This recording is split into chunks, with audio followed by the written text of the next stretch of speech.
Bariki. Que Dieu nous bénisse encore ce matin. Mungu etubariki tena hii asubuhi. Nous bénissons le Seigneur qui a rendu un dimanche aussi possible. Tunapikia asante Mungu ule anafanya asema hii juma ikuwe ya kuwezekana kwetu. Nous bénissons l'ancien Jean-Victor. Tunabariki mzee Jean-Victor. Et nous vous bénissons aussi vous qui êtes là. Na tunemebariki pia mwe benye kukoa hapa. Et sans plus tarder, je voulais vous déranger un peu. Mina bila kugawia mina penda kumizuisha kidogo. Vous demandez de vous mettre debout. Kumiomba kusimama bwima. Je prendrai Marc 7, 31. Niko nabeba Marko 7:31. Jésus quitta le territoire de Tyr, revint par Sidon vers la mer de Galilée en traversant le pays de Décapole. On lui amena un sourd qui avait de la difficulté à parler et on lui pria de lui imposer la main. Il les prit par là, loin de la foule, lui mit les doigts dans les oreilles et lui toucha la langue avec sa propre salive. Puis leva les yeux au ciel et soupira et dit « Ephrata », c'est-à-dire « ouvre-toi ». Aussitôt ses oreilles s'ouvrirent, sa langue se délia et il parla très bien. Que Dieu ajoute la bénédiction à la lecture de sa parole. Mungu arudishe baraka. Seigneur Dieu, merci beaucoup Père pour ce dimanche comme celui-ci. Nous voulons que tu accomplisses aussi une œuvre comme celle que tu avais accomplie de l'autre côté. Que tu prennes par la main chacun de nous, que tu nous amènes quelque part dans une fréquence, dans une dimension où tu peux nous parler et ouvrir notre vie. Accorde-nous ta grâce au nom de Jésus-Christ. Amen. Amen. Shalom. Shalom. Dis bonjour à celui qui est à côté de toi. Sema jambo kwa ule kompembeni yako. Que Dieu bénisse. Mungu mbariki. Que Dieu bénisse révérend. Que Dieu bénisse. Shalom. Shalom. Aujourd'hui c'est dimanche. Leo ni mjuma. Nous allons continuer ou terminer notre pensée aujourd'hui. Tutaendelea na kumaliza mawazo yetu leo. Amen. Est-ce que vous êtes bien ce matin? Eti mwiko mzuri asubuhi. Unaweza kunyolosha mikono vile. Amen. Amen. Nous avions dit que tulisema dans la semaine, mjuma, même si je vais reprendre un tout petit peu ce que nous avions vu. Hata tunaweza kurudia kidogo kwa ile tuliona.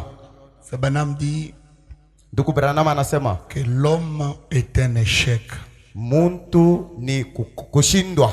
C'est que l'homme comme nous sommes, muntu hivi tuko, ou l'humain comme nous sommes, binadamu hivi tuko, nous sommes totalement un échec. Tunekalaka paka kushindwa. Je pense qu'il dit ça dans planter la vigne ou la planter. Anasema vile mukupanda vinye vile na fashikani ya kuipanda. La seule manière pour l'homme de s'étendre sur cette terre, namna moja njuu ya muntu kwenda mbali pa hii dunia, c'est Dieu. Ni Mungu. C'est le Seigneur. Ni Bwana. Il n'y a rien que nous puissions faire hakuna hata chimoja tunaweza kufanya qui peut avoir assez d'impact ile inaweza kukuwa na uvuto si Dieu ne s'est pas associé à cela. Kama Mungu ashingie mu ile maneno. Et tout ce que nous faisons, même bien avant que nous ayons cru, c'était la main de Dieu qui conduisait les choses pour ce que nous sommes aujourd'hui. Même à l'époque où on ne priait pas, même à l'époque où on ne les connaissait pas, c'est Dieu qui nous conduisait pour ces jours d'aujourd'hui. Dans ce que Dieu fait, il n'y a pas d'erreur. Amen, amen. Amina. Mon souci ce matin est que Dieu prenne quelqu'un de ses habitudes, qu'il le fasse tirer des habitudes, que cet homme les rencontre, lui le Seigneur de gloire. Parce que ce n'est pas très intéressant kwa sababu havina bintu tu vya faida hivi d'être tout un chrétien d'une église comme Rehoboth Tabernacle ya kukua tu mukristo wa kanisa saa hivi kanisa yetu Rehoboth Maskani et ne pas rencontrer Dieu. Ça serait une erreur. na bila kukutana na Mungu itakuwa nkosa munene. Nous devons chacun de nous rencontrer Dieu. Binetuomba moja wetu kukutana na Mungu. Le pasteur a rencontré Dieu. Mchungaji wetu alikutana na Mungu. Chacun de nous doit aussi faire la même expérience. Na moja wetu anapasha kukua na ile onjo moja moja. Est-ce que quelqu'un peut me donner un amen? Eti kuko mtu anaweza kunipa amina? Une foule a amené un homme auprès de Jésus. Kundi ya watu ikaleta mtu mbele ya Yesu. En disant à Jésus, Mukwambia Yesu, impose-lui les mains. umuwekee mikono. Et puis au lieu que Jésus impose les mains Au ya Yesu kuweka mikono à l'individu, kwa muntu ule, Jésus le prend, Yesu anamubeba. il le fait sortir du milieu de la foule. Anamutosha katikati ya ile nkunji. Et puis là, loin de la foule, Pale mbari ya ile nkunji, à l'insu de tous. ni kusema pakue mutu. Amen. Amina. Là où il a eu lui seul, Pale alikuya ye peke avec le Seigneur, na Bwana, Dieu ou Jésus a fait des choses qu'il n'avait jamais fait dans la foule. na Yesu akafanya bitu bila shafanyaka kamwe munkunji. Et le souhait ou mon souhait ce matin Na nia yangu hii asubuhi est que Dieu vous prenne de cette église, inalomba Mungu akubebe mu hii kanisa, qu'il t'amène quelque part. ende na wewe fashi moja. Amen. Amina. Qu'il te parle. Kisha semeze na wewe. Ainsi tu auras un témoignage d'un Dieu vivant. Ni pale utakuwa na ushuhuda ya Mungu mwenye hai. Amen, amen. Amina. Tu ne vas pas t'appuyer sur le témoignage de ton père. Hawezi kuegemea pa ushuhuda ya baba yako. Tu t'appuieras pas seulement sur le témoignage de frère Branham. Hawezi kushimamia paka pa ushuhuda ya ndugu Branham. Tu t'appuieras pas seulement sur le témoignage de ton pasteur. Hawezi paka pa ushuhuda ya mchungaji wako. Mais tu t'appuieras sur ton propre témoignage. Wewe peke utegemea pa ushuhuda yako. Amen. Amina. Nous avions lu dans Genèse 12. Tulisoma mu Mwanzo 12. La Bible dit ceci. Biblia inasema hivi. Que l'Éternel dit à Abraham, wa milele akaambia Abraham, va-t'en de ton pays, toka muinji yako, de ta patrie, ku kipande de la chenu, maison de ton père, nyumba ya babako, dans le pays que je te montrerai. utaenda kuinji ile nitakwambia. Si vous regardez très bien ici, Mtaona mzuri hapa. que Dieu ne montre pas à Abraham le pays où il devrait aller. Mungu asikwambie Abrahama inji ile ataenda. Dieu, c'est la seule personne qui est pauvre en détail. Mungu ni muntu moya eko maskini sana mukusema bintu vyote. Pas maskini, c'est Okay. pauvre. Ashisemake. Okay. Ashisemake zaidi bintu vile biko. Dieu ne donne jamais de détails. Mungu yeye asiweze kukwambia maneno vile itakuwa. Lui, il va seulement te dire, Yeye atakwambia tu, j'ai quelque chose à faire avec toi. niko na kitu moja kufanya na wewe. Garde-toi pur. Wewe ujichunge safi. La chose même là, Kintu kile, même toi-même tu ne la connais pas. na wewe moya uichijua. Mais lui, Dieu, Kwa lakini yeye Mungu sait où il t'amène. anajua kula atakupeleka. Amen, amen. Amina. Il dit, je te montrerai un pays, Anasema atakuonesha inji moja. mais comment ça marche? Wewe anza kutembea. Et puis Abraham commence à marcher. Na Abraham akaanza kwenda. C'était quoi le but? Ilikuwa ni nini shaba? Quand je ferai de toi une grande nation, Manake nitakufanya unakuwa inji munene. et je rendrai ton nom grand, Na nitakuisha jina yako munene. et je te bénirai plutôt, Kisha nitakubariki, je te rendrai ton nom grand, takuishisha jina yako inakuwa munene. et tu seras une source de bénédiction. Na utakuwa chemuchemu ya baraka. Le but Shaba, pour lequel Dieu appelle Abraham à sortir, ile Mungu aliita Ibrahimu ndio ya kutoka. amen, Amina. c'était pour rendre Abraham une grande nation. Ilikuwa njoo akuishe Ibrahimu akwe taifa munene. C'est Abraham, un monsieur, Ibrahimu mtu moja. c'est lui que Dieu veut rendre une grande nation. Ule Mungu anapenda mkuishe munene. C'était un homme stérile. Alikuwa ni mtu tasa. Et je voudrais dire à quelqu'un ici, Napenda kuambia mtu mmoja hapa, Dieu te connaissant Mungu mukukujua n'a pas fait d'erreur en te choisissant. asikufanye nkose mukukuchakula, Parce que Dieu n'est pas notre choix. kwa sababu shie Mungu ana uchakuzi yetu.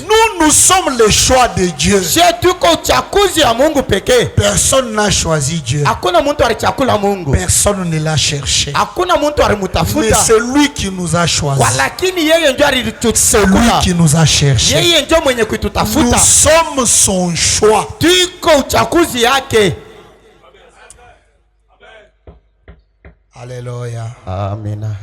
Et je ne crois pas Siamini que Dieu doit nous réunir à l'huile ici asema Mungu anaweza kuitukustanisha mulwili humo pour nous humilier, juu ya kuitushusha heshima, pour nous rendre les derniers. juu tukue paka ba Dieu mwisho. ne nous a pas réunis Ashikuitukusanisha pour nous priver de capacités. juu etushinde kutupatia Je mawezaji. voudrais dire à quelqu'un ici, Napenda kuambia mtu mmoja hapa, Madame dit, ndugu Branham anasema Dieu n'appelle pas des hommes forts. Mungu ashitake bantu ba nguvu, Dieu n'appelle pas des hommes intelligents. muntu ashitake kama bantu bakiri sana. Dieu n'appelle pas des hommes riches. Mungu ashitake muntu mtajiri. Dieu n'appelle pas des hommes pauvres. Mungu ashitake muntu maskini. Dieu appelle ses enfants. Mungu anaitaka watoto yake, Et en chacun d'eux, na katikati yabo moja il met des capacités anaweka mawezaji et des richesses na utajiri pouvant nous aider ile inapaswa à kutusaidia vivre sur cette terre. ya kuishi pa hii dunia.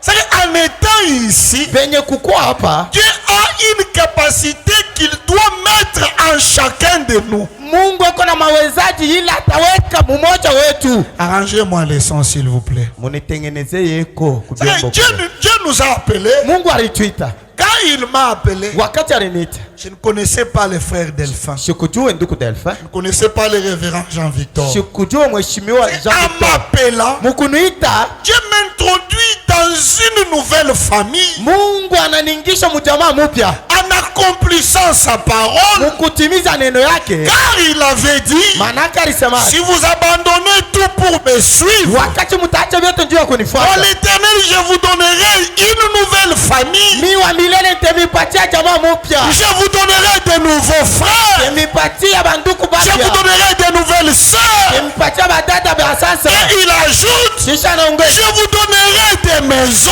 nitemipa manyumba, Pas seulement des maisons. mpaka manyumba. Il dit, je prendrai soin de vous Sema nitemichunga, et je vous donnerai la vie éternelle. kisha nitemipatia uzima ya Je milele. voudrais poser la question à Napenda quelqu'un ici. kuswali swali kwa mtu mmoja hapa. Dieu nous a-t-il donné des frères?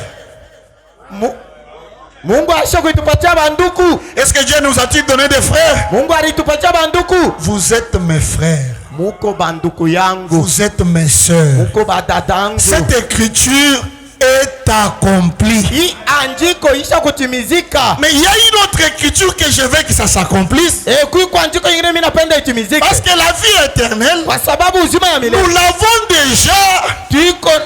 Nous l'avons déjà. tuko nayo. Amena. Que Dieu te bénisse. Amen. Amen, amen. Amen. La vie éternelle, Uzima ya milele nous l'avons déjà tushakuwa nayo par le fait d'obéir à l'appel de la parole de Dieu. muile hali ya kutii kumwito ya Mungu. Mais il y a une chose qui reste. Kuiko kitu moja kinabakia. Dieu nous a promis des maisons. Mungu alitulaka manyumba. Pas une maison. Ana nyumba moya. Ne te contente pas d'une parcelle. Usifurahiwe. Ce n'est pas écrit que Dieu va te donner une parcelle. Mungu asikusema atakupa mpango moya. Il faut que tu comptes les livrets parcellaires comme un livre.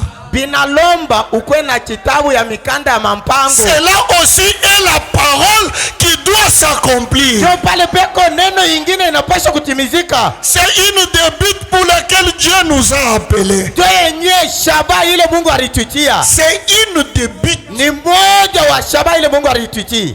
Amen. Amina. Je rendrai ton nom grand. Nitakuisha jina lako mnene. Je te bénirai. Takubariki. Je ferai de toi une source.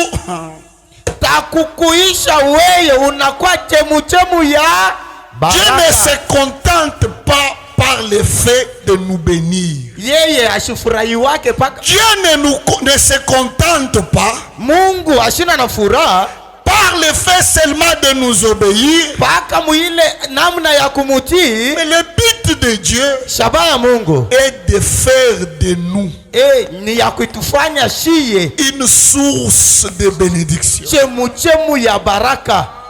Je vais donner un exemple. Taleta mfano. La parole de Dieu Neno ya Mungu est matérielle. yo ni ya kupapasha.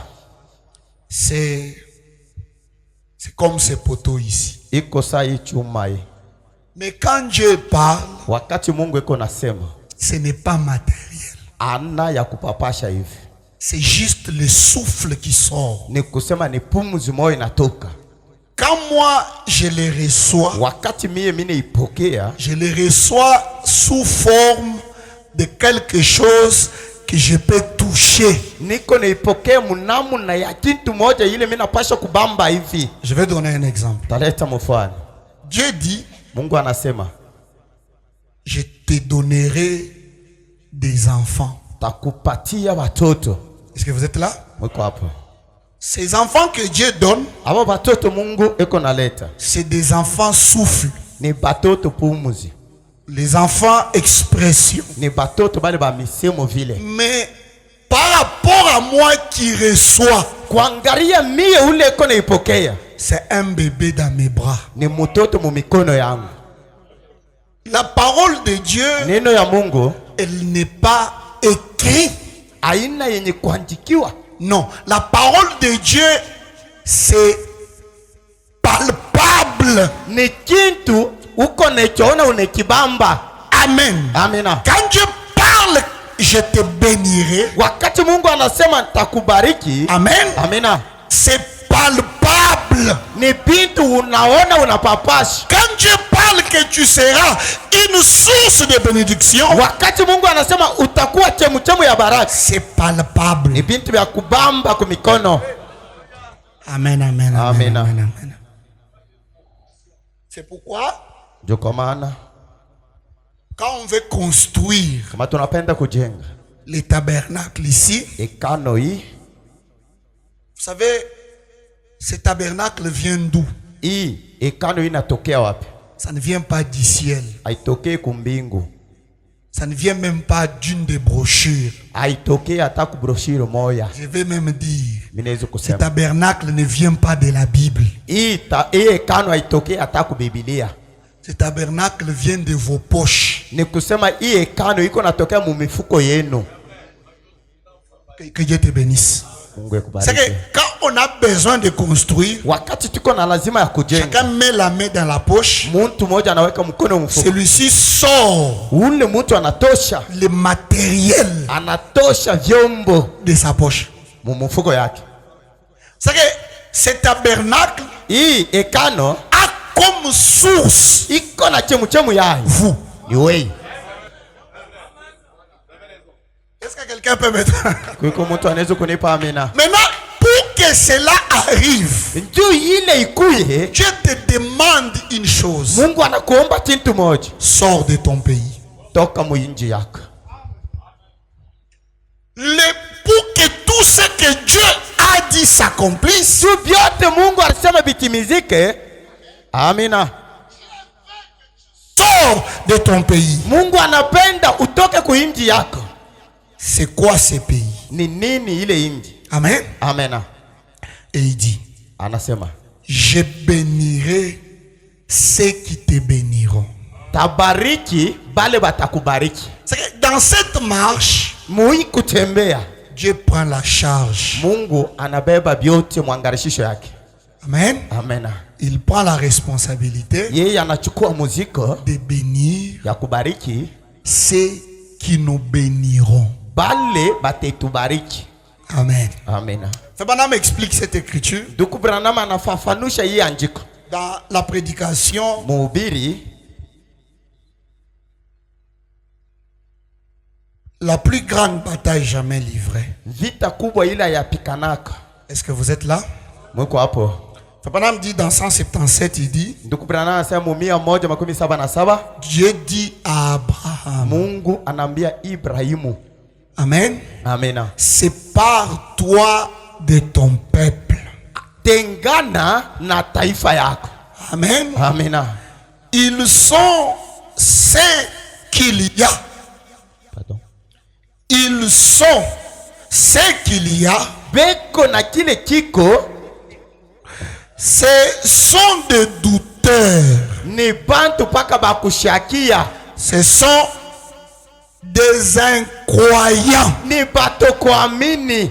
C'est que mon peuple Taifa yangu est incroyant. ni bato kuamini. Pour que j'arrive à la bénédiction, Juu nifikie kubaraka. est-ce que quelqu'un me suit? Kiko mtu ananifuata. Dieu m'appelle Mungu ananiita à me séparer ya kutengana de mon peuple, na taifa yangu, de ma famille, ya jamaa yangu, de mes frères, ya banduku yangu, de mon père et de ma mère. ya baba yangu na mama yangu. Pourquoi?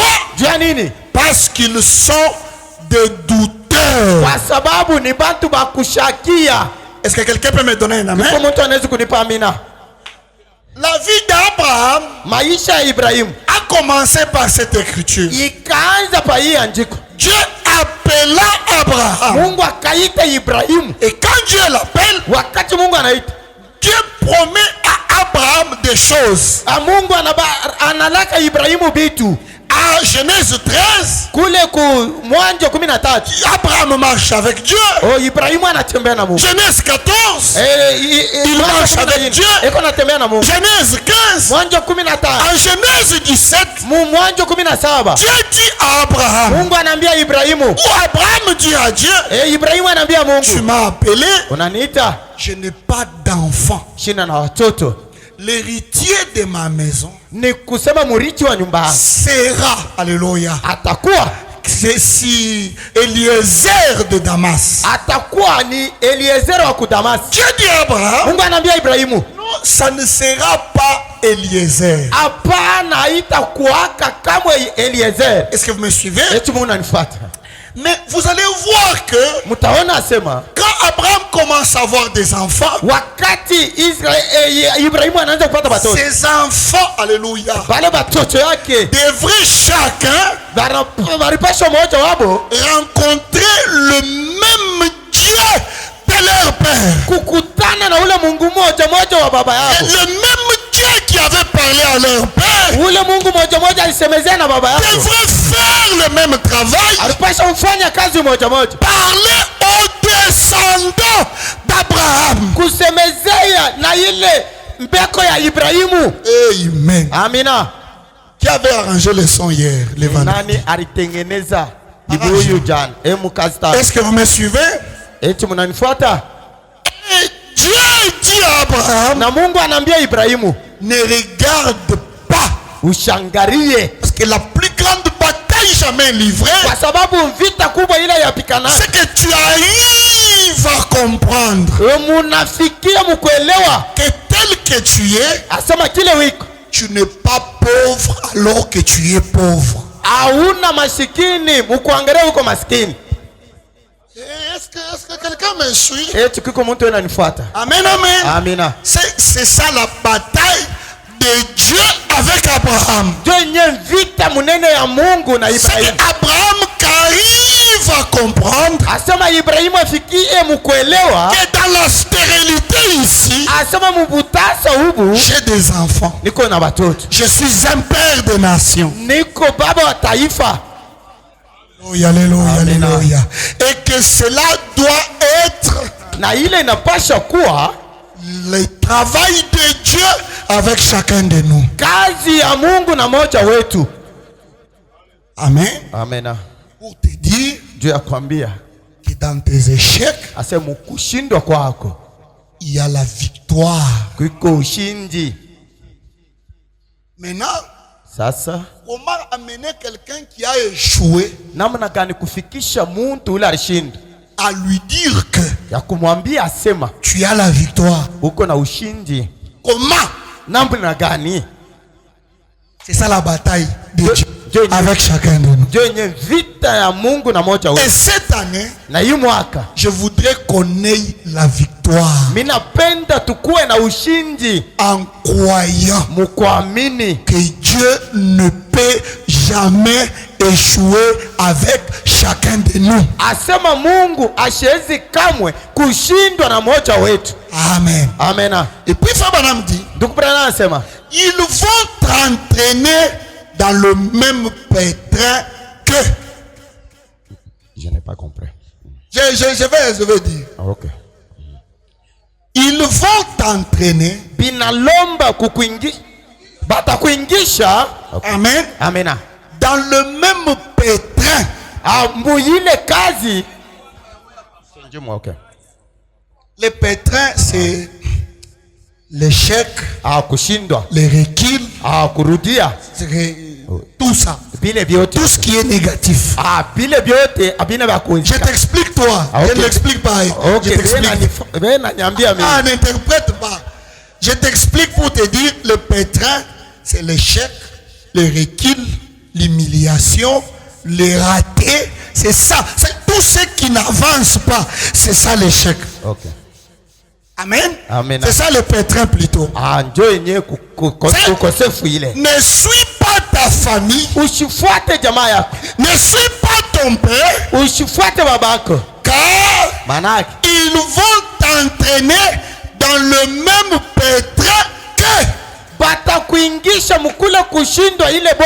Parce que la famille vivent déjà dans le pétrin.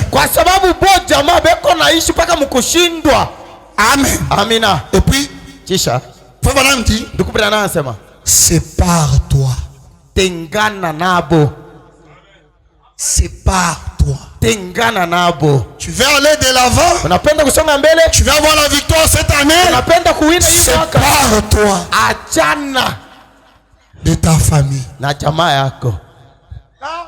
Quand maman Olangi a lu cette écriture, il a dit à sa congrégation de se séparer de ses parents.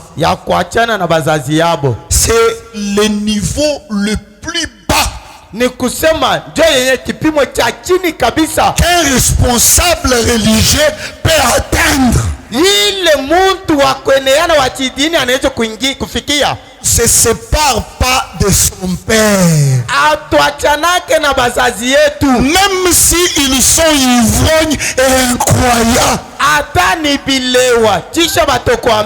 Nos pères et nos mères sont la volonté parfaite de Dieu. Baba yako, mama yako anakuwa mapenzi kamili ya Mungu. Ils ne sont pas ignorants. Haina nkosa. Ils ne sont pas ignorants. Bazazi yako abana nkosa. Amen. Ils sont la volonté de Dieu pour nous. Beko mapenzi ya Mungu njuu yetu. Ici, il n'est pas question de papa, de maman, de mes frères. Non. Hapa hapana maneno ya papa, mama, banduku yangu hapana. Mais qui sont les frères? Ni banani banduku? Par lesquels Dieu me recommande de me séparer. Pitia kwa Mungu yako analilomba kutengana nao. Dieu dit sépare-toi. Mungu anasema tengana nabo. Viens. Kuya. Et vis pour moi. Na uishi njuu yangu.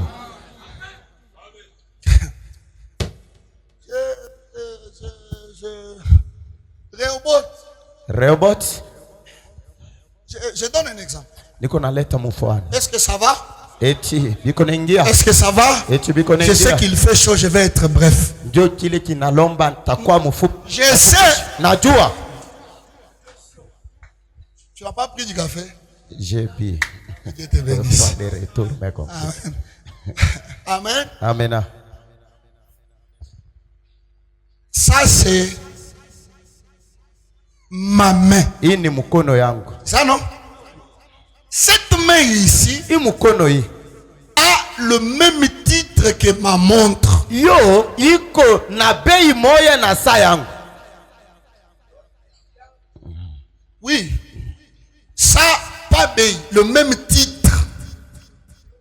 Biote ni byake. Amen. Amen. c'est ma chemise. ni sumishi yangu. C'est que quand je porte cette chemise, Wakati neivala hii sumishi, si les gens veulent me pointer du doigt, kama bantu wanapenda kunishonta kilole, et moi na mi et la chemise, na yenye sumishi, nous sommes un. tunakuwa kitu kimoya. Mais Dieu Kwa lakini Mungu vient dans le un. eko na kuya mmoja. Amen. Amena. Pour séparer le un avec les autres. Juu ya kuachanisha ule moja na bengine. Amen, amen. Amena. Parce que moi, je ne suis pas un comme mon doigt. Kwa sababu mie shina moja savi kilole yangu. Je suis composé de plusieurs. Niko mwenye kutungwa na bintu mingi. Amen. Amena. Je ne suis pas... Est-ce que ça se comprend? Eti muko nashikia. Je suis composé de la tête, Niko mwenye kutungwa na kichwa, des oreilles, masikio, de la bouche, kinywa, de mes pieds. mikulu yangu. Jusque-là, ce n'est pas encore moi. Pale siaeneana. Amen. Amina. Moi, je suis à l'intérieur de toutes ces choses ici. Mie niko ndani ya hivi bintu vyote. Comme je suis à l'intérieur de mes habits. Sa vile niko ndani ya manguo yangu. Et moi et mes habits, on m'appelle tel. Mie na manguo yangu bananiita fulani. Amen. Amina. Et Dieu dit, Na Mungu anasema, sépare-toi. achana. Mes frères Branham, Ndugu Branham, allons-nous nous séparer avec qui? tutachana na nani? Avec quoi? Na nini? Avec quoi? Na nini? Nous allons nous séparer. Ule tutachana naye. Pour vivre avec Dieu, Juu ya kuishi na Mungu, il est appelé à chacun de nous inaitiwa kwa moja wetu de se séparer. ya kutengana, Parce que notre famille kwa sababu jamaa yetu ne croit pas. hayamini. Ce sont des douteurs. Ni bantu bakushakia. Mais c'est quoi le membre de ma famille? Ni nini pale banakuya benye memba wa jamaa yangu? Frère Branham, Ndugu Branham anasema, c'est ta conscience. ni ile hekima yako. C'est la conscience Ni hekima yako qui est ton frère avec laquelle tu dois te séparer. yenye kukua ndugu yako ule unapaswa kuachana naye. Amen. Amena. Est-ce que quelqu'un peut me donner un amen? Kuko mtu anaweza kunipa amina? Et vous savez, Na mnajua et quand Dieu nous appelle, wakati Mungu anituita, quand il a appelé Branham, wakati alita Branham, il a donné à Branham des exigences yeye akapatia ndugu Branham makanuni en lui disant, na kumwambia ne bois pas, ushikunywe, ne fume pas. ushifute. Celui qui ne devrait pas fumer, Ule asikupashe kufuta ce n'est pas Branham, ana Branham, mais c'est le frère de Branham. kwa lakini ni ndugu wa Branham, Ndugu. ndugu ya Branham, Parce que Branham kwa sababu Branham avait comme ennemi alikuwa na adui Branham lui-même. Branham ye moya. Est-ce que ça va? Eti Est-ce que ça va? munashikia? C'est ma conscience. Ndio yenye kuyua kwangu, zamiri yangu, C'est ma conscience zamiri yangu qui me fait vivre comme un humain.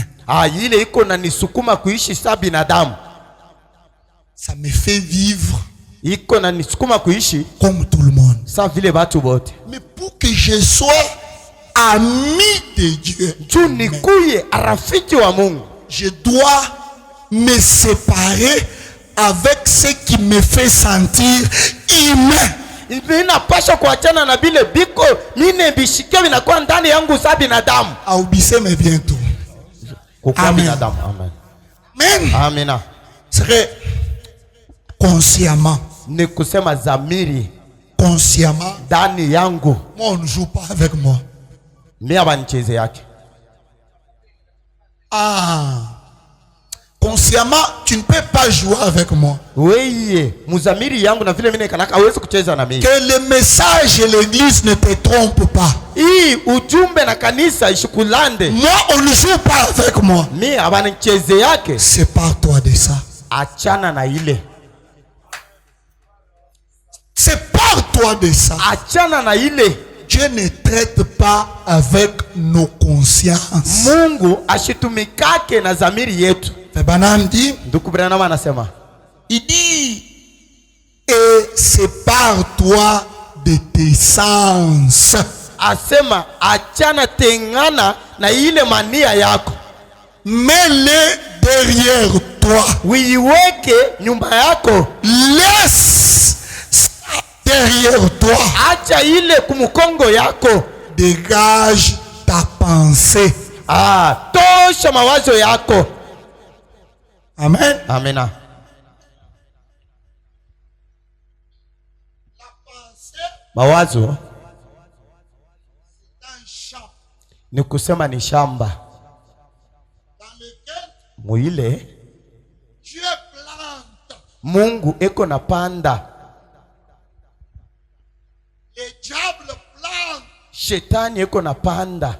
Nos parents plantent. Bazazi yetu pia beko na panda. Les amis plantent. Barafiki beko na Ils panda. plantent où? Beko na panda wapi? Dans notre pensée. Mu mawazo yetu.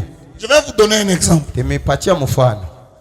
Notre vie tout entière Maisha yetu yote muzima est fait des choses que nous avons vues chez les autres. hii inafanyishika na bintu bile tuliona kwa bengine. Toute notre vie. Maisha yetu yote. Maisha yetu yote. Quand je vois un frère porter un joli chaussure, Wakati mimi naona ndugu anavala bilato vizuri, que je comprends que moi aussi, na mie pale mimi nashikia je asema dois faire comme lui. na mie nitauza bile bilato. Est-ce que vous me suivez? Eti mnanifuata? Mais frère Branham dit, Ndugu Branham anasema vous ne gagnerez pas hamutawinaka kamwe en vous regardant les uns les autres. mukwanza kuijangaria moja na mwingine. Vous ne gagnerez pas. Hamutawinaka kamwe. Amen. Amen. En vous regardant les uns et les autres. Mukwanza kuangaliana moja En na nous mwingine. regardant les uns les autres, Mukuangaliana moja na mwingine, nous échouerons. tuko paka na tutashindwa paka.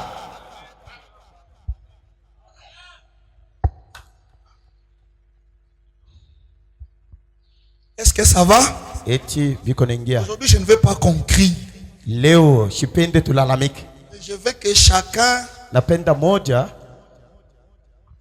se rencontre lui-même. akutane ye moyo. Est-ce que tu as bien dit? Je veux que chacun se rencontre lui-même. Mimi napenda muntu ye moyo edikutanishe ye moyo. Amen. Amina. Frère Branham dit, Ndugu Branham anasema dégage ta pensée. tosha mawazo yako. Dans ces champs ici, Muyi shamba hii tout le monde plante. bantu bote beko na panda. Il y a des gens qui ont laissé leur pensée, Kuko bantu bariacha mawazo yabo. laisser sa pensée aux politiciens. Kuacha mawazo yake inaenda kubantu ba kisiasa. Banaweka Nabo banakuwa banatia banaweka izomi anaanza kuonesha bantu kisha Tshisekedi ashipatie bantu kaji. Est-ce que vous me suivez? eti mnanifuata? C'est la pensée. Mawazo C'est ici ni hapa où il y a la plus grande bataille. ndio hapa panakuwa vita munene. C'est ici que beaucoup de gens Ndio hapa bantu mingi ne donnent pas la dîme et ne donnent pas l'offrande. C'est ici. ni hapa bantu bamingi balete chekumi kisha balete sadaka. C'est ici que beaucoup Ni hapa bamingi deviennent complexés. C'est ici. banakuwa na haya. Il dit, Anasema par rapport à lui, moi je suis. asema miye naye mimi nakuwa chini yake. Je ne sais pas si vous comprenez. Sijue kama mko nashikia. Et puis quelqu'un, Chi- il commence à se battre. Kisha muntu anaanza Il faut kujipikanisha. que je le dépasse. Binalomba ni mupite. En lui-même, il dit, Ndani yake anasema lui se prend pour qui? yeye iko nijiona anakuwa nani. Alors que le monsieur n'est au courant de rien. wakati ile ule kona semezea vile ajue kitu. Mais toi avec tes frères, Wewe na banduku yako vous vous parlez. muko nasema nao, Tes frères t'instruisent. banduku yako banaanza kuambia cha kufanya, Anakupita. ite surpasse, Anakupita. ite surpasse, Fana we nguvu. fais tout. C'est là. Ni pale Analala. Que Dieu te bénisse, maman. dada la mukako. Amen. Amina. C'est là Ni pale que beaucoup deviennent avares. bantu ba mingi pale banakuya na choyo, Ils deviennent avares. banakuwa na choyo. C'est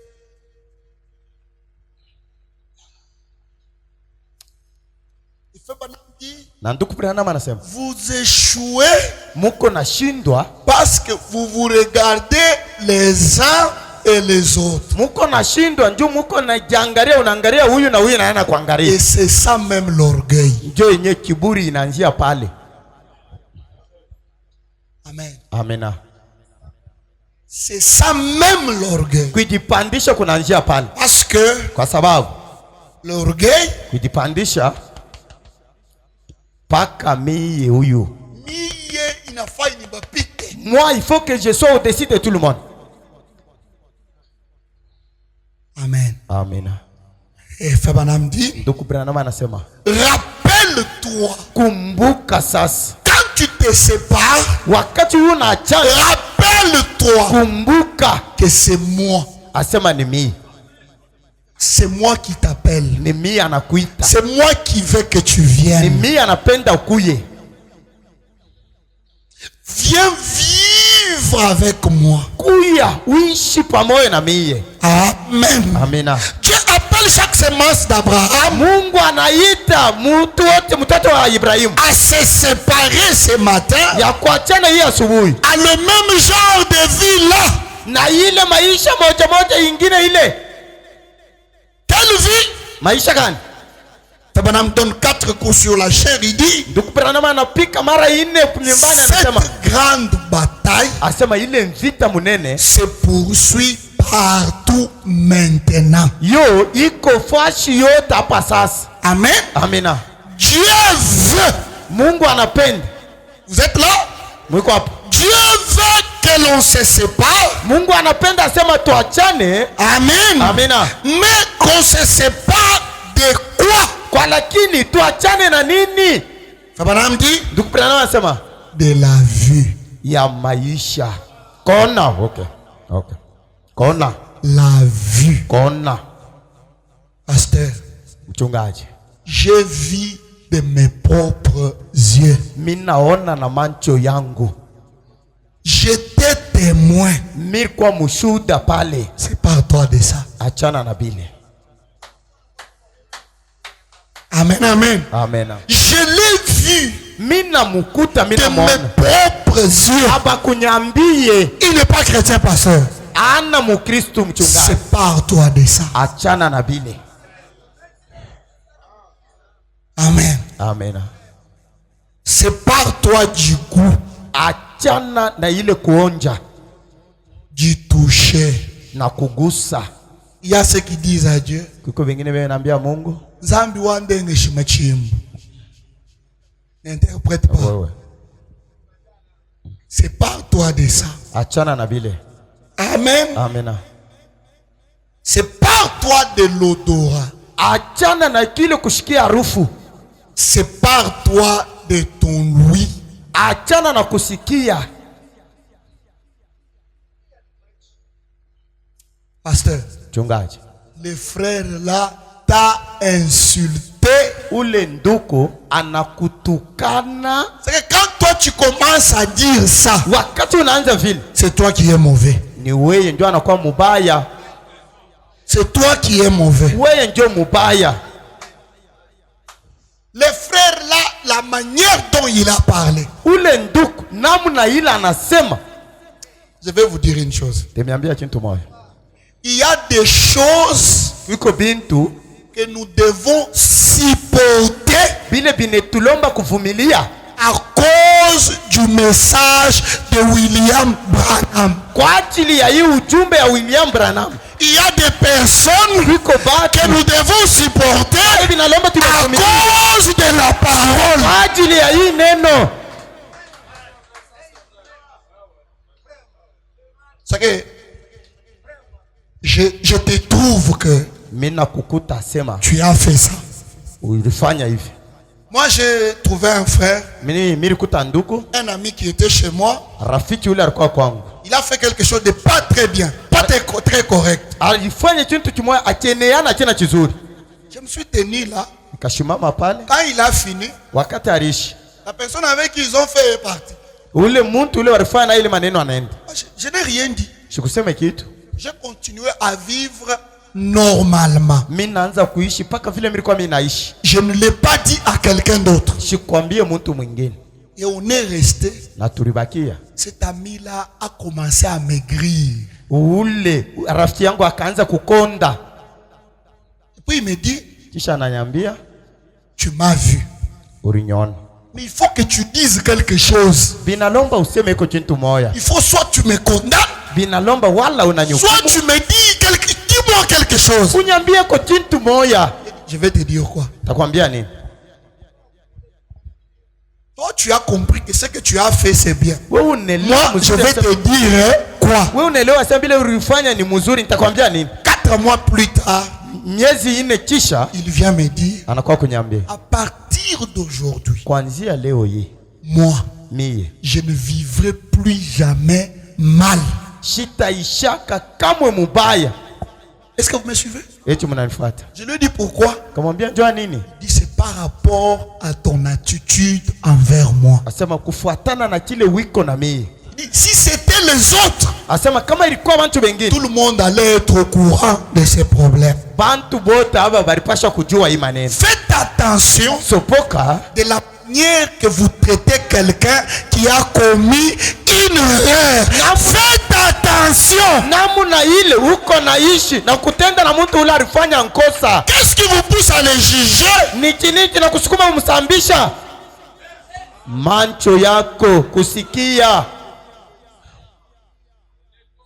Amen. Qu'est-ce qui vous pousse à les juger?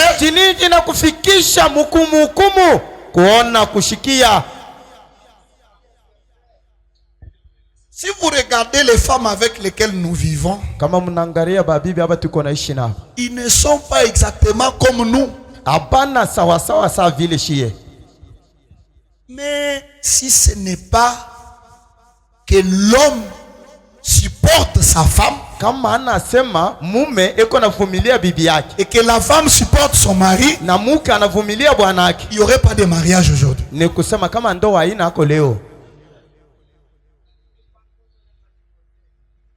Parce qu'il y a des choses qui se passent dans le couple. Si vous les jugez avec vos yeux, vous allez divorcer. Vous voulez que Dieu marche avec vous? Séparez-vous de ce que vous voyez. Amen. Amen.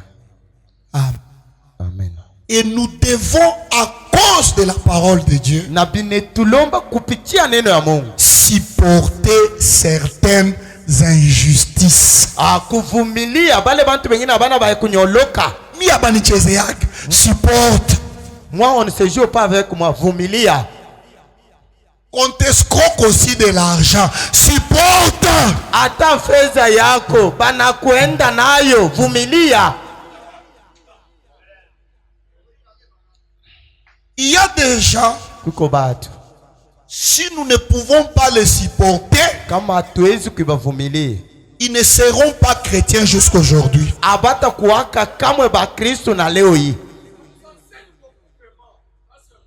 Amen. J'ai un ami, frère Moïse. Je sais que quelques-uns le connaissent. Je l'ai trouvé en train. Il est ami à un autre frère qui est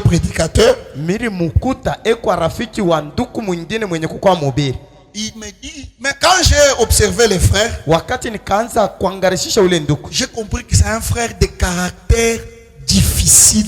Nikelewa sema ni ndugu wa tabia moya nguvu Il nguvu. vit d'une manière rigide. En Swahili, c'est quoi? Ni kusema eko naishi mtu moyo wa maneno paka ya nguvu nguvu. Même quand il la parole, hata iko na ubiri, il blâme les gens. yeye ni kufoka. Mais lui-même, Ye mboya mettez. pale. J'ai demandé à Moïse, Mimi kaswali Musa, comment tu vis avec lui? namna gani uko naishi naye? Il dit, lui ne supporte pas. Asema yeye shimuvumilie.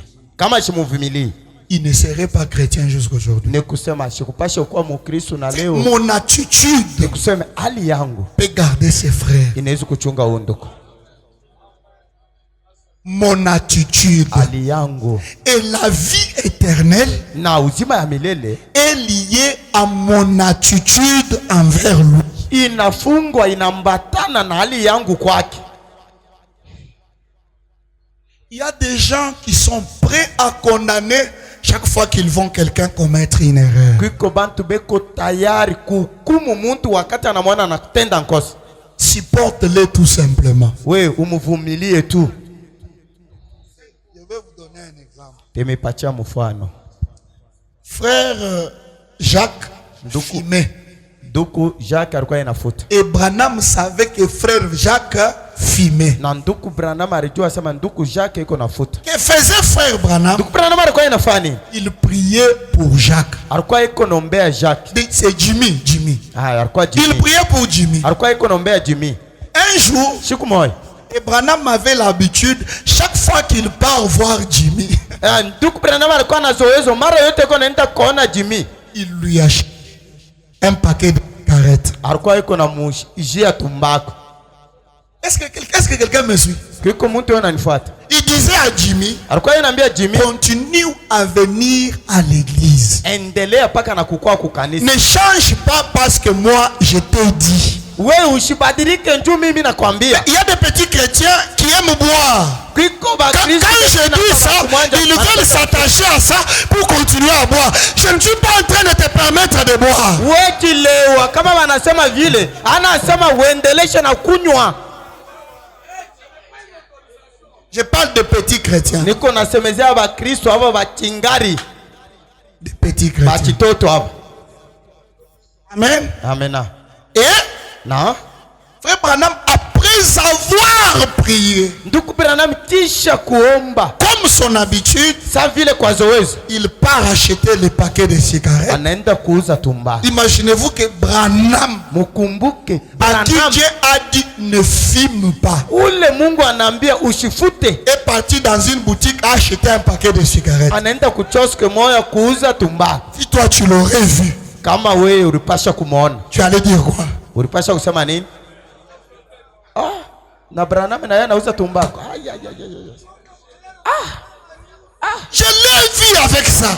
Imancho yangu hapa kunyambia comme on aime conclure, sasa vile tunapendaka paka kufikisha mambo yote kumwili. Si il a acheté kama ruzi, vous pensez qu'il va aller jouer avec ça? Mwe utaona asema ataenda kucheza naye. Et puis il entre dans son véhicule. Kisha anaingia mugari yake. Quand il descend de son véhicule chez Jim, wakati anashuka mugari yake kwa nduku, il dit Jim, anasema Jim, que Dieu te bénisse. Mungu akubariki. Attrape, beba, allez, anamutupia paquet de cigarettes. Ouais. Jimmy dit, et Jimmy a laissé le paquet de cigarettes tomber par terre. Na Jimmy akaacha tumbako ile nanguka chini. Et puis il dit à frère Branham, depuis quelques jours, j'ai pris la décision de ne plus fumer. Misha kubeba mupango ya kusema shita kufutaka kamwe. Change. Badirika. Change. Badirika. Change. Badirika. Ça ne va pas le faire changer. Aita mubadirisha. Est-ce que quelqu'un peut me donner un amen? C'est parce que je les juge par rapport à ce que je vois.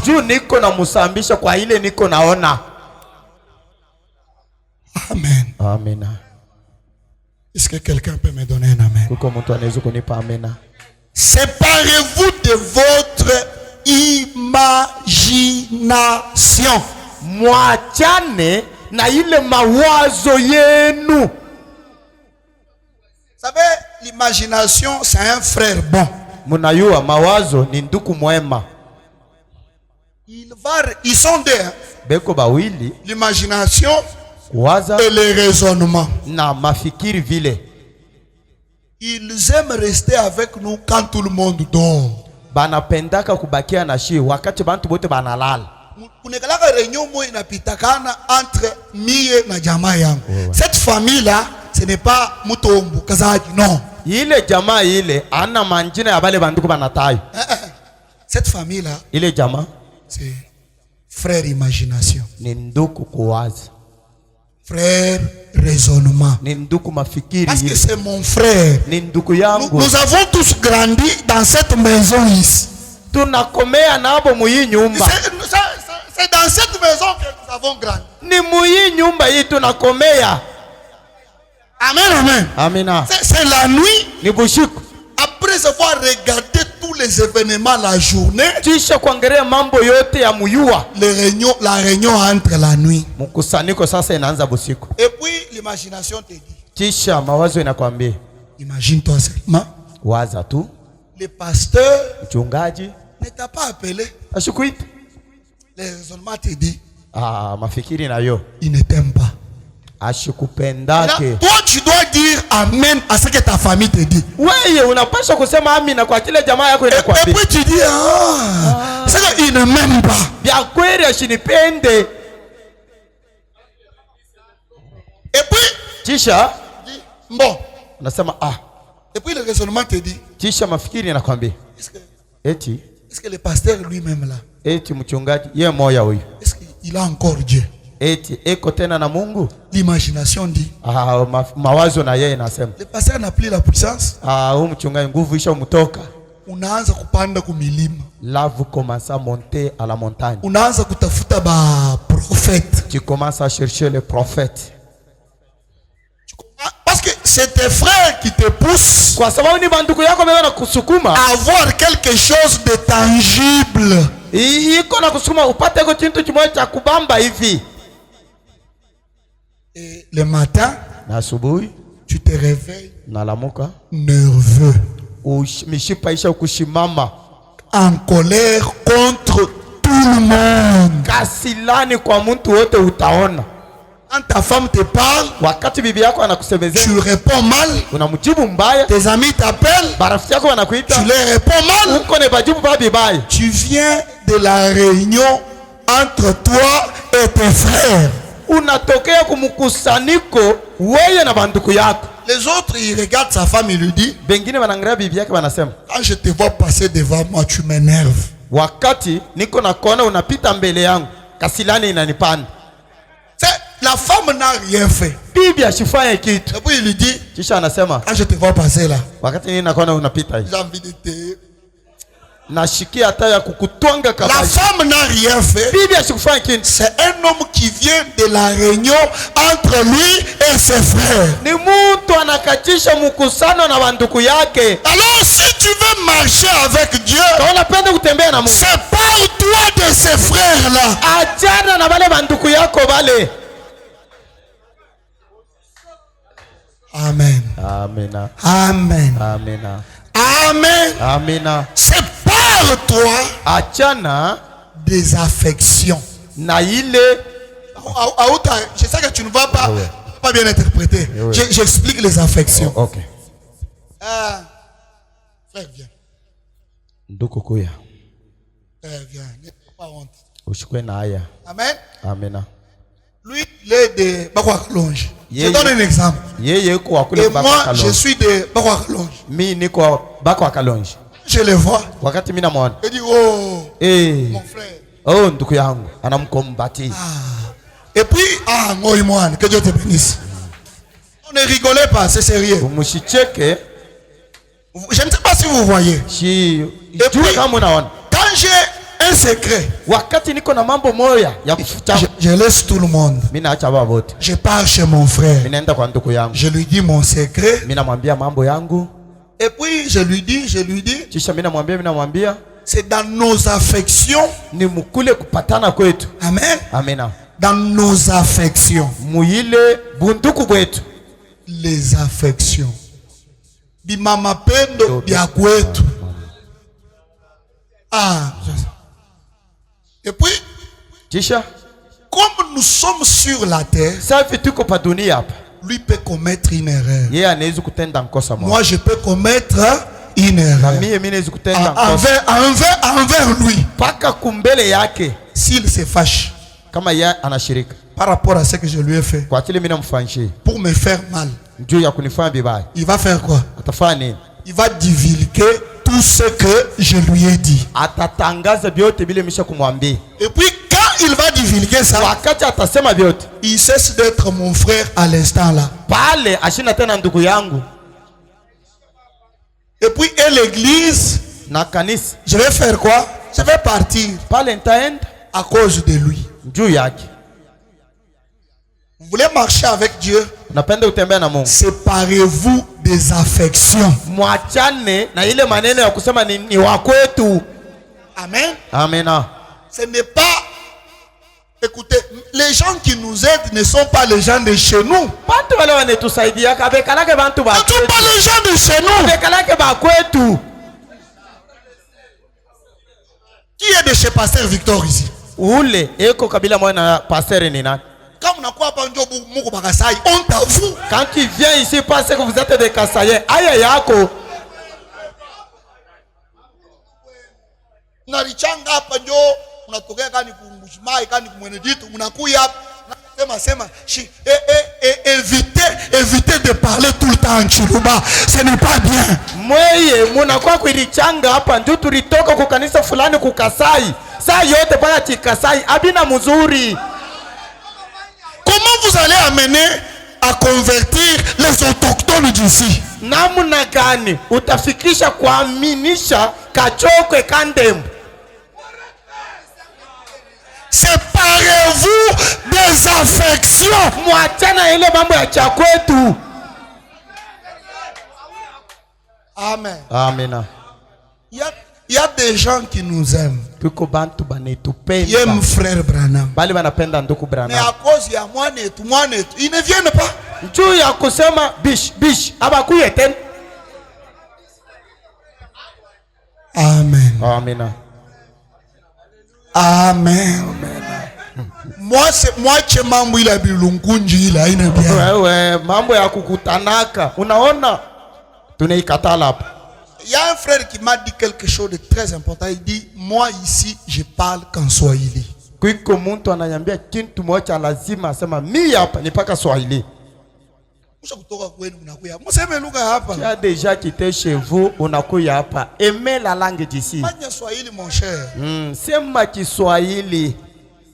Amen. Amen. Dégagez-vous des affections. Mwachane na mambo ya chakwetu. Les sœurs, eux, Badada bo. ils dépassent. Bo ndio tushiseme.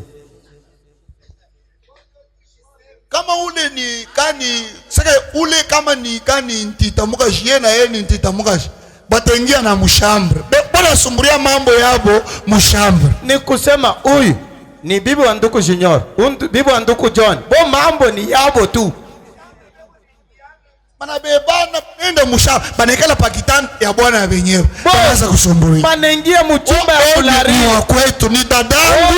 Ni mloko yangu kitandike c'est ta sœur. Ni kusema ni nani anakuambia asema huyu ni nduku yako. Le jour que ta sœur va parler à mal de toi, tu vas faire introduire ça ici et sortir ça de ce côté. Binalomba wakati dada yako anasema bibaya yako. Binaingia hili sikio binatokea huko.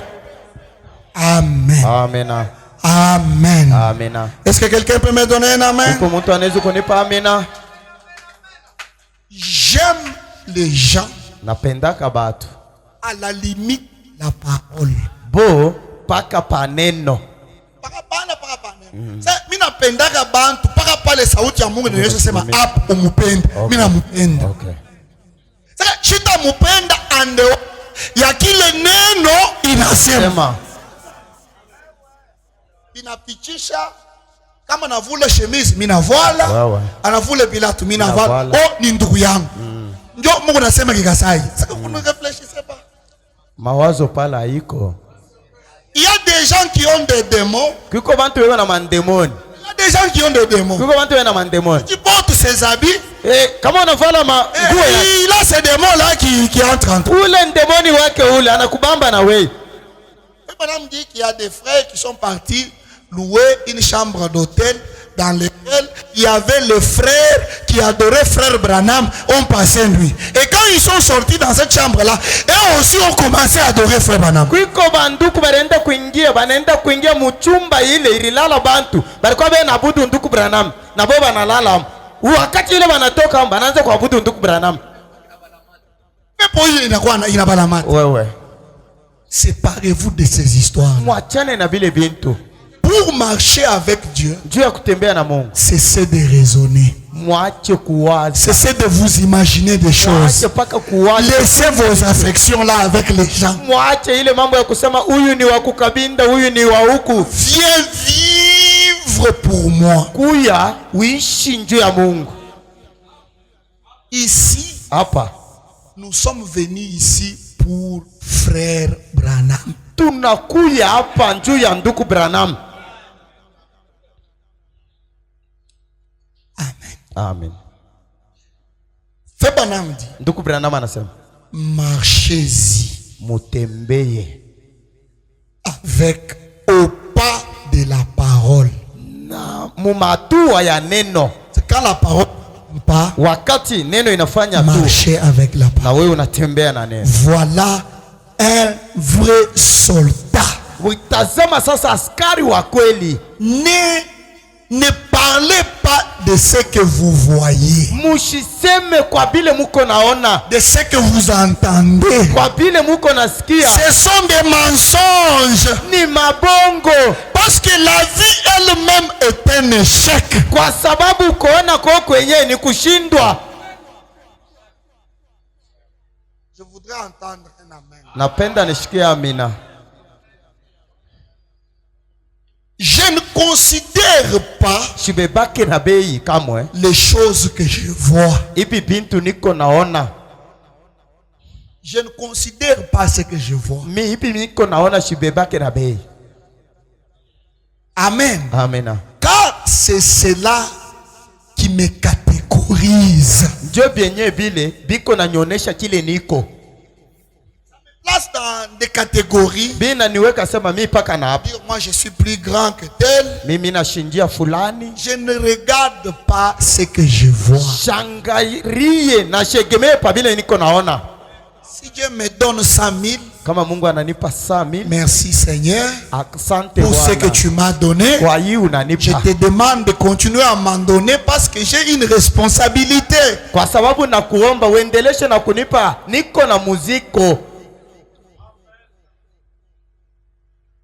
Mes yeux sont fixés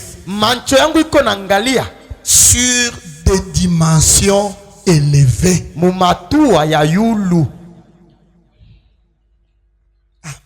Amen. Les yeux est incrédule. La femme de Job, dans l'histoire, cette femme mangeait bien, elle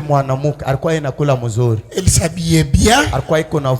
C'est là qu'elle disait merci à Dieu. À travers ces moments difficiles, tu comprendras qui est ta femme.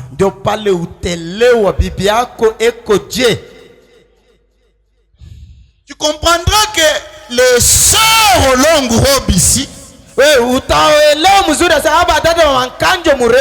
sont prêts à se séparer de toi à cause de la situation que tu traverses.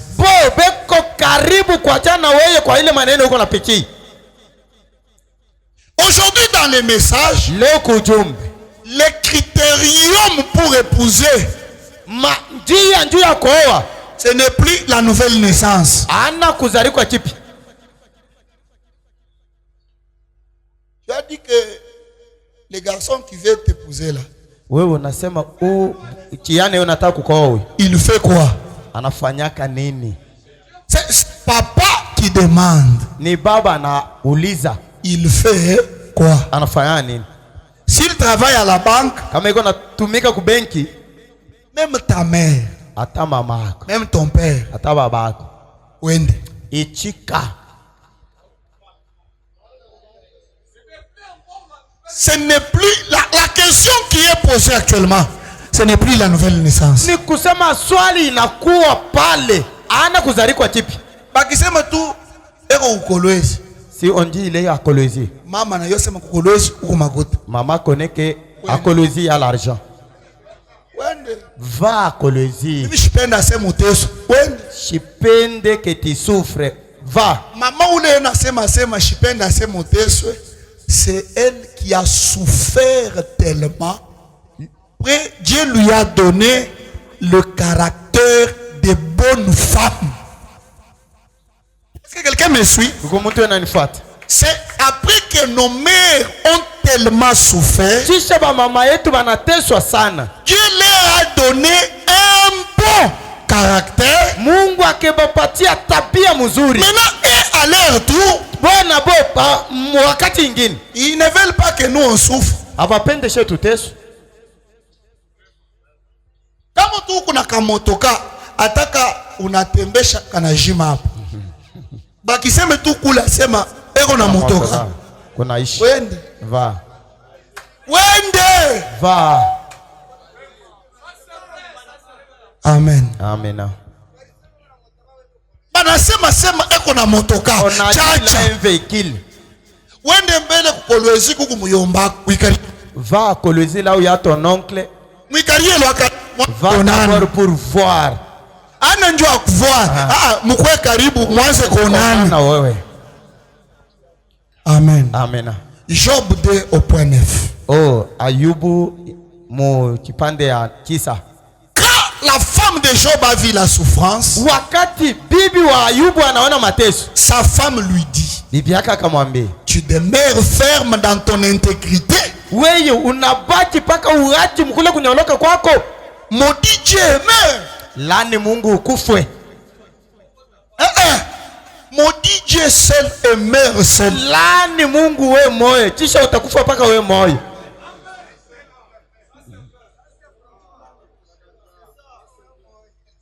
Mais Job lui répondit, na Ayubu akamujibu, tu parles comme une femme insensée. Uko nasema sa mwanamke bumbafu. Pas que sa femme était insensée, mais elle parlait comme une femme insensée. Alikuwa yeko nasema sa mwanamke bumbafu. Nos parents ici, ce qu'il y a forgé un caractère ané, c'est la souffrance. Bale bana kile kinatengeneza tabia mifano mzuri ndani yabo ni mateso. Et tu vas trouver un papa qui dit, moi je ne veux pas que mes enfants souffrent. Mimi sipende watoto wangu mateso. Papa, biko je. Et ils se sont mariés. Ils dormaient sur les pagnes.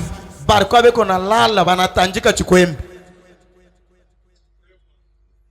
C'est en ça que chaque parent qui a vécu des moments comme ça a su rencontrer la grâce de Dieu. Qu'il peut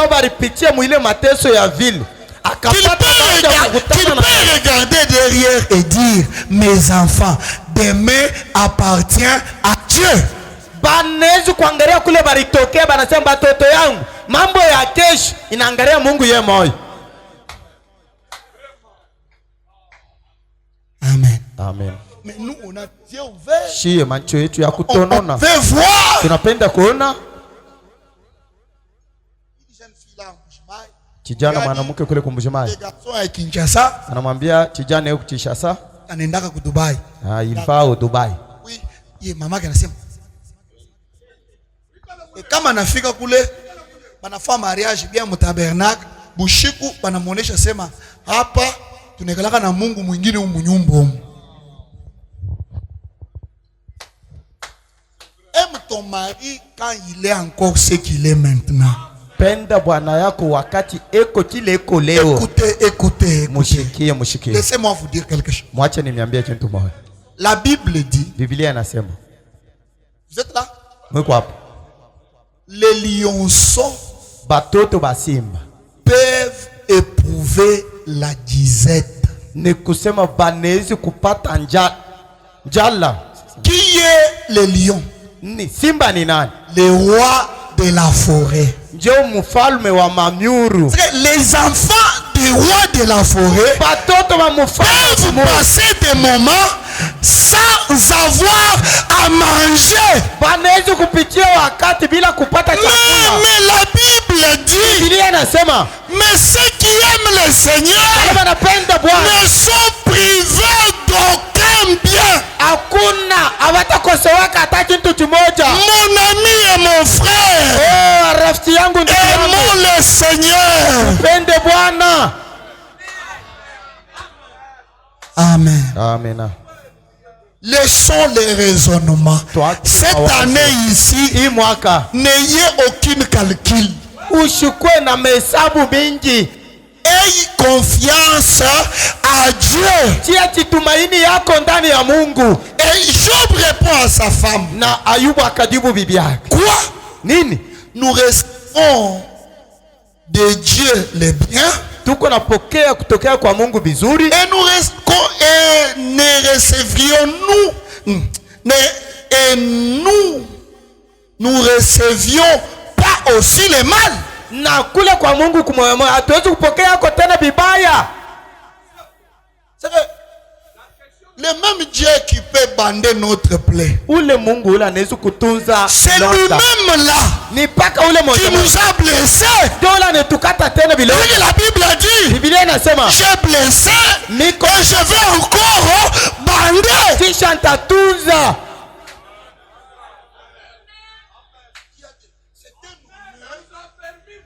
C'est un honneur de souffrir dans le Seigneur. Ni kintu cha bei kutesekwa ndani ya Bwana. Et dans le Seigneur, ndani ya Bwana on ne souffre pas. Hatuteswake. Parce que souffrir, kwa sababu kuteswa, c'est l'absence totale de l'espoir. Ni kukosa tegemeo. Mais nous avons l'espoir que tôt ou tard Dieu va bénir. Kwa lakini shie tunakuwa na tegemeo ya kujua vipande bishuke Mungu atanibariki. Amen. Amen. Amen. Amen. Dans la souffrance, Job ne pécha point. Mumateso ile Ayubu ashikutende kamwe nzambi. Ne péchons pas. Tushitende zambi. À cause des moments difficiles. Oh, kwa ajili ya jile tuko napitia. Lui, yeye huyu, il a voulu se pendre. Alipenda kujitunjika. Il a touché le courant. Yeye akaenda lui qu'on dit que Branham là, lui ici. Huyu tuko nasema Branham, huyu. Mais nous, on aime être bien. Tunazarikwa mzuri, tunapenda kukua vizuri. On aime chanter gloire au Seigneur. Tunapenda kuimba, kucheza utukufu kwa Bwana. Branham dit. Ndugu Branham anasema, si vous ne souffrez pas, kama muteswe, agenouillez-vous et demandez à Dieu la souffrance. Twanga magoti, omba Mungu upate ko mateso. Non, je voulais entendre un amen chez les mamans ici. Napenda nishike amina ngambo ya ba mama hii.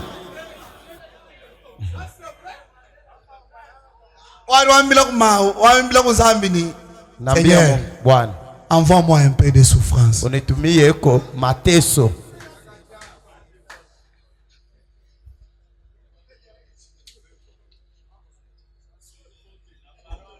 Amen. Amen. Amen. Amen. Je pourrais arrêter.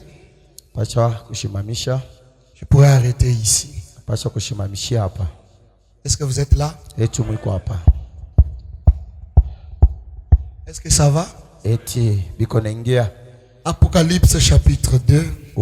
Chapitre 4, deuxième partie, ou les 24 anciens.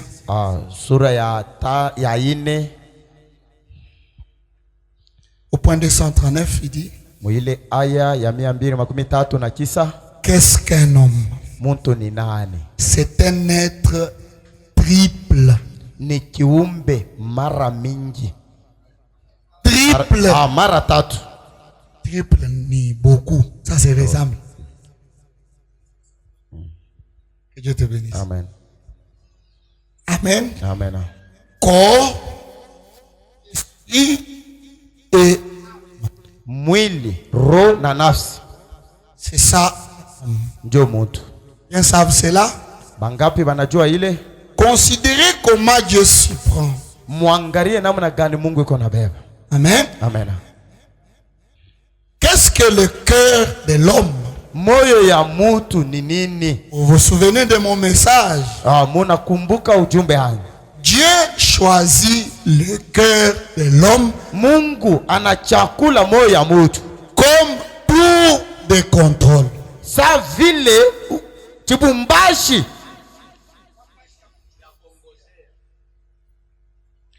Mais le diable, lui, kwa lakini shetani yeye choisit sa tête comme tour de contrôle. Yeye eko na chakula kichwa yake sa vile fasha kuangarishisha ya kuongezea. Amen. Amen. Les yeux où?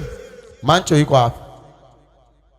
Les oreilles, masikio, les imaginations, mawazo, le raisonnement. Ile mafikiri. Maintenant, tu peux comprendre qui te contrôle. Pale utelewa na kujua ni nani iko na kuongoza. Maintenant, chacun de nous peut comprendre qui le contrôle. Hapa moja wetu anaweza kujua ni nani iko na mwongozo. Est-ce que vous êtes là? Mko hapo? Le diable lui fait voir des choses par les yeux. Shetani eko na muonesha bintu kupitia macho. Voyez ce qu'on t'a fait. Regarde ce qu'on t'a fait. Écoute seulement ce que le pasteur a dit. Et puis quand tu rentres à la maison, la réunion commence.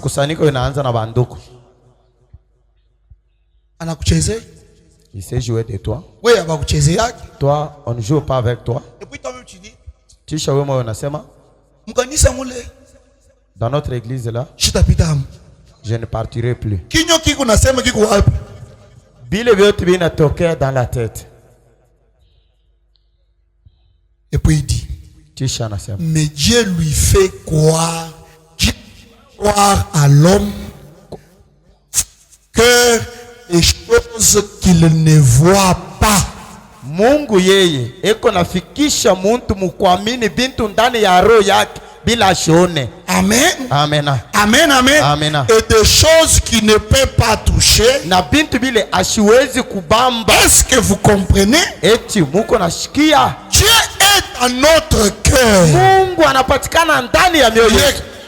L'homme, moyo ya mutu, c'est le trône de Dieu. Njo chichi ya enzi ya Mungu. Mais la tête de l'homme, kwa lakini kichwa ya mutu, c'est le trône du diable. Chichi ya enzi ya shetani. Maintenant, quand tu ne dors pas là, wakati ila ulale, à cause de tout ce que toi tu connais, kwa ajili ya bile vyote unajua, c'est le diable. Ni shetani. C'est un démon. Ni ndemoni mkuu. Ce matin, asubuhi, c'est par toi. Achana. Amen. Amen. Est-ce que quelqu'un peut me donner? Eti mtu anaweza kuniambia amina? Maintenant, pour marcher avec Dieu, juu ya kutembea na Mungu, il faut que chacun de nous binalomba moja wetu se sépare, atengane, s'isole, ende mbali, soit à un endroit où lui et Dieu peuvent parler. Kwa pafashi ile weye na Mungu mnaweza kusumuria. Je ne parle pas de la prédication. Je ne refuse pas que maintenant là même Dieu est en train de vous parler. Mais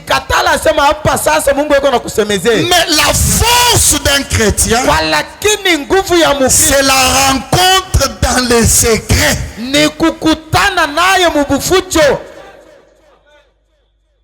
Dieu a parlé à Abraham. Mungu akasemezea na Ibrahim. Mais il fallait qu'il parle aussi à Jacob. Birilomba asumria tena na Jacob. Et ce matin, chacun de nous doit s'isoler. Anapasha kutengana kwenda mbari. S'isoler kwenda kumbari pour parler avec Dieu. Juu ya kusumburia na Mungu. Dieu connaît où il y a un puits de pétrole. Mungu anajua pale panapatikana ile puits ya pétrole. Mais il peut te dire où ça se trouve. Anaweza kukuambia pale inapatikana. Mais si tu ne peux pas t'isoler, kama uende mbari, Dieu ne peut pas te dire où ça se trouve. Pale inapatikana. Quand tu es dans les raisonnements, wakati uko mumawazo, dans les imaginations, wakati uko pana wazia, Dieu ne peut pas te dire où ça se trouve. Mungu asiwezi kuambia pale iko. Nous sommes dans tout ce qui bouge. Tuko mobile vyote binatenka. Nous sommes dans tout ce qu'on dit. Tuko mobile vyote banasema. Et dans cet état-là, ile hali ile, Tshisekedi inafaa yatoke. Il faut que Tshisekedi parte. Ashipatie bantu makazi. Lui, il ne donne pas aux gens le travail. Nous ne dépendons pas des mandats d'un quelconque président. Nduku Branham asema, she atuegemee kwa mambo ya kusema nduku fulani anaingia na mimi nitaonea amo. Nous dépendons de Dieu. Shiye ni Mungu tu.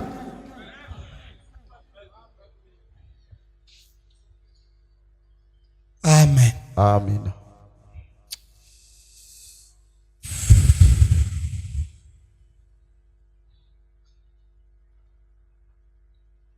Il dit dans la foi transmise au sein une fois pour toutes. Asema mwile mahubiri ya imani yenye kutia ndani ya watakatifu mara moja kwa lote. Amen. Amen. Dans une prédication du 1er mai 55. Ile hubiri ya ile tarehe ya mwaka 55. Au point 8 il dit. Aya ya 8 anasema.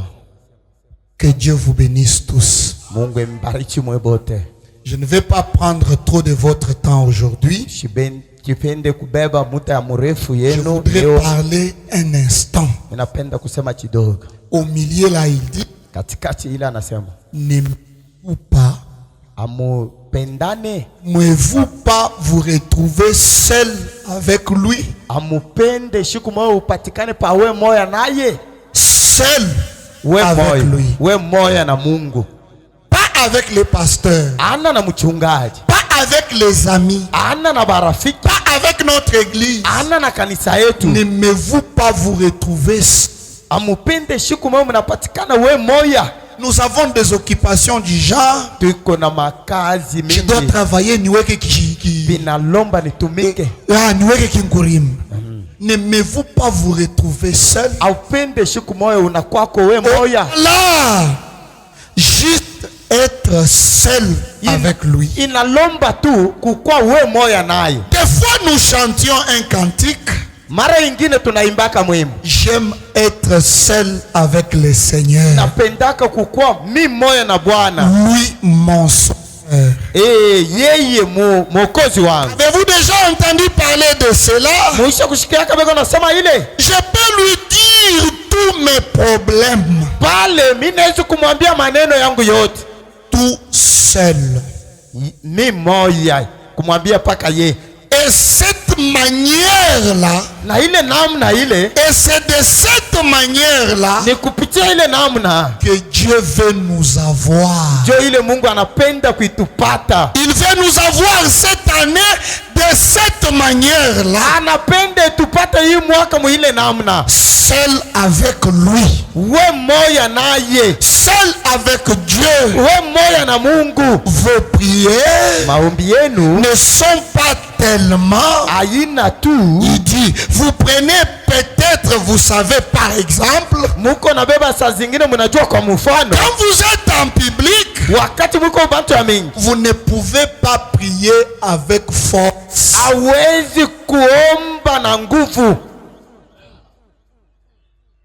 Amen. Amen. Il dit, ou quand vous êtes à l'église, tout autour de l'autel. Il dit, soyez seul. Vous ferez une prière différente. Utafanya maombi ya kuachana. Amen. Amen. En étant seul. Mwenye kukua we moya. Qu'en étant en public. Kushingia pale wiko mbantu ba mingi. Isolez-vous. Mwende kombari. Dis à celui qui est à côté de toi. Ambia ule kompembeni yako. Isole-toi. Wanze kwenda kombari. Isole-toi cette Wanze année. kwenda pa we moya. Les choses ont été difficiles. Bintu bilikuwa nguvu. Isole-toi. Wende ko pa we moya. Isolez-vous. Mwende ko pa we benye. Vous tous. Mwe benye. Mwe bote. Isole-toi. Wende kombari. Bien-aimé. Ndugu. Isole-toi cette année. Wende kombari pa we moya hii mwaka. Isole-toi ma soeur. Wende ko pa we moya dada. Isole-toi mon frère. Wende ko pa we moya ndugu. Mets-toi debout là où tu es. Shimama bwima pale wiko.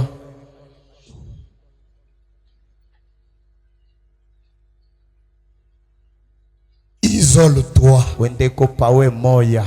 Isole-toi. Wende ko pa we moya. Dieu te parlera. Mungu atasemezea na weye. Dieu te conduira. Mungu atakuongoza. Il te conduira où il y a du travail. Atakuongoza kule kuko kazi. Il te conduira vers un projet. Atakuongoza kule kuko mapo mwema. Il te conduira là où il y a un puits de cobalt.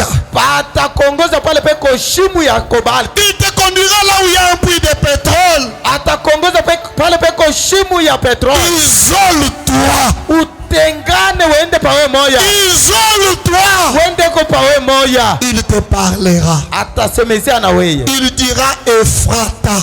Atasema Efrata. Il dira ouvre-toi. Atasema funguka. Cette année. Hii mwaka. Isole-toi. Wende ko pawe moya. Et tu verras la main du Seigneur. Na utaona mkono ya Bwana. Pendant que nous entendons les cantiques avec nos mains levées. Wakati bene tutumia mwimbo mikono yetu juu. Sépare-toi. Achana de tes imaginations. Ya mawazo yako. Des choses que ta famille t'a dit. Ya bintu bile jamaa yako alikwambia. Des choses que ton père t'a dit. Ya bintu ile baba yako alikwambia. Des choses que ta mère t'a dit. Ya bintu ile mama yako alikwambia. Viens vivre avec Dieu. Oh, kuya uishi pamoja na Mungu.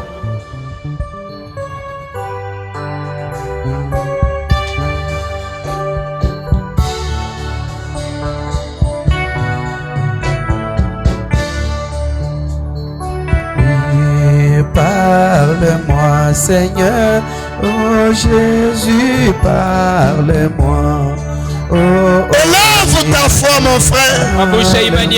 Seigneur, oh Jésus, Jésus, parle-moi chaque nuit par la force. Saint-Esprit, parle-moi. Oh, oh, oh Dieu, parlez-moi chaque nuit par la force. Saint-Esprit, parlez-moi.